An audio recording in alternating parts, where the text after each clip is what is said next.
गिलगित बल्तिस्तान के दूर दूर इलाकों में जहां ना इंटरनेट है, ना वहां फोन के सिग्नल्स की सहूलत है, वहां अगर कोई चीज है और वहां अगर कोई चीज गूंज रही थी तो वो था नवाज शरीफ का बयानिया। नवाज शरीफ के बयानिए ने तुम्हारी सियासत को दफन कर दिया है। ये नवाज शरीफ का बयानिया ही था जिसकी वजह से फिक्स्ड मैच के बावजूद तुम्हें मैंडेट नहीं मिला, तुम्हें सिर्फ वहां पर बेसाखियां मिली हैं।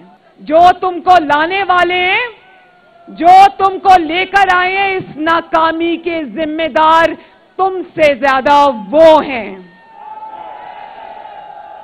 जो तुम्हें इक्तदार में लेकर आया है, आज लोग महंगाई का जिम्मेदार भी उनको करार दे रहे हैं। आज लोग तुम्हारी नाकामी का जिम्मेदार भी उनको करार दे रहे हैं। लोग तो तुम्हें इस काबिल भी नहीं समझते इमरान खान कि नाकामी का जिम्मेदार भी लोग तुमको करार दें। जो इंसान एक यूनियन काउंसिल भी चलाने के काबिल नहीं था, उसको 22 करोड़ अवाम के मुल्क की जिम्मेदारी दे दी। देखो मेरे भाइयों, कितनी बड़ी ज्यादती कर दी।